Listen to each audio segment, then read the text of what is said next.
News, sports, talk. AM 1290 KOWB. I thought the guys' effort was fantastic. They executed the game plan. Since Sunday, we've been working on that Princeton. I told a couple of you, we had our guys learn how to run it. So not only were we guarding, but we learned how to run it. So even when they got a half a step on us, we knew it was coming. It was like, oh, I'm beat, and we knew how to recover out of that. And I think that had a big influence on how we guarded them tonight. And I thought my staff did a fantastic job of getting the guys ready to play tonight. Did you think when Fletcher made that shot, did you think it was a three, or did you even have advantage of it? You know, it was pretty far away. I couldn't see, but I just saw him signal for a two, and he was right on it. So I felt, it would have to be something where they'd overturn it, because I thought he was pretty close to it. So I don't want to say I wasn't concerned, but I wasn't feeling like it was going to get overturned if it was inconclusive like that. He called it two. So, but I heard it was really close. How about the last shot? You guys had a team high 9 blocks in the season tonight, and Waddell's comes up with the huge one there at the end, and not even give him a chance to win it.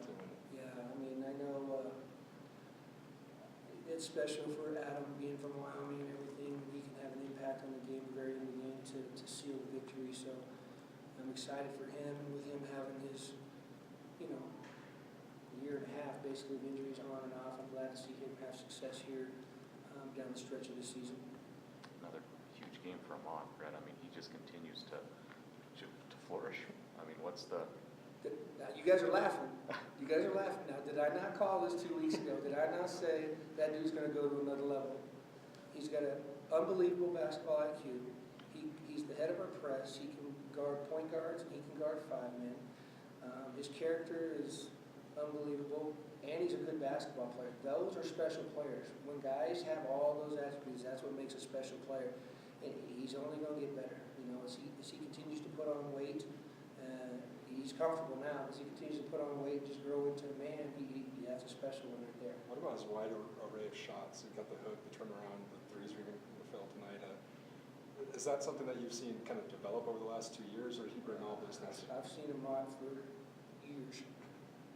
I told some of you there was a young man named Pop C that just got drafted this year.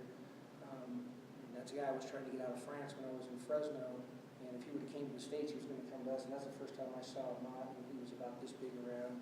And I knew he was special then. He's just, he's a special player, and he's got all those shots and more. Coach, obviously the Amon thing's coming to fruition. He's obviously turning it on. Anything else that we need to know? Because you seem to be 1 for 1 on your predictions. So, looking out for the next couple games, anything we need to know?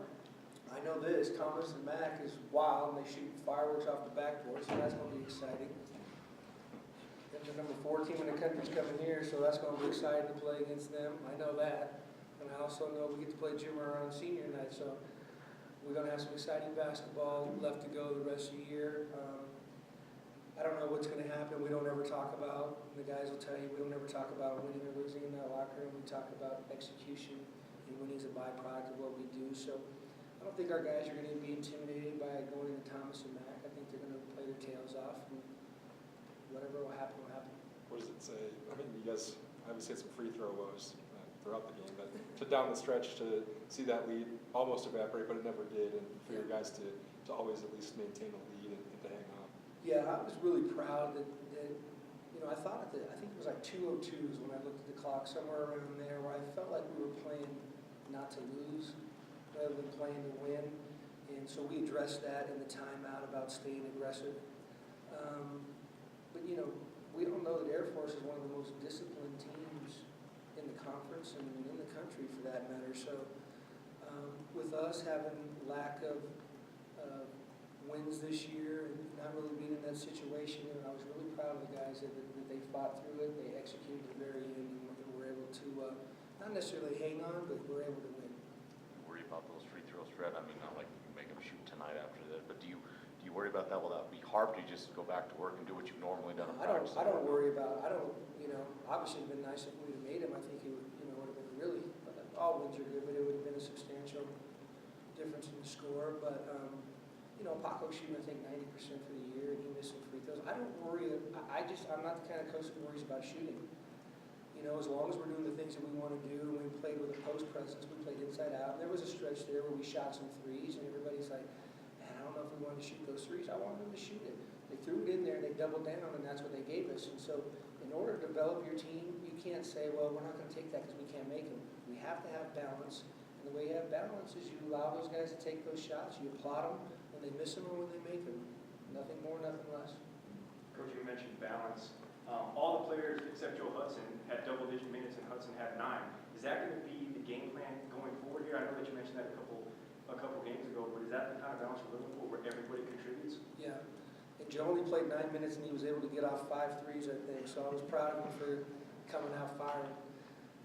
I love Joe Hudson. I wish he would play a couple more minutes. It just kind of is what it is. But I'm not afraid to play any of these guys. I think the more guys you play, I think the more confidence they get. I think you have more chemistry with your team. And so I really do want to play this many players. I'm not afraid to play any of them. You talked about the teams you got to play now, and the MO has kind of been to kind of flip the switch and just kind of worry about taking things into the tournament. Where do you think the confidence is at, and can they carry that forward even though they're playing against top 3 teams in the league? It's funny because, we're 2-2 now, and we beat TCU, and I told some of you guys that came in the locker room, everyone was wanting to know if there was euphoria and stuff. There's a confidence. It's crazy, but there's a confidence in this group. I'm confident in them. The staff's confident in them. I think they're confident in us. And, playing Air Force, Jeff does such a good job. Everyone says like going to the dentist. So to get that over with, I'm telling you, I don't know what the outcome's going to be, but our guys are excited to play against Vegas because they play like we want to play. We're trying to be, in a short period of time, we're trying to be like Vegas. We're trying to pressure like Vegas. We're trying to do those things. So it's like little brother coming to play big brother here, and we're going to see where we're at.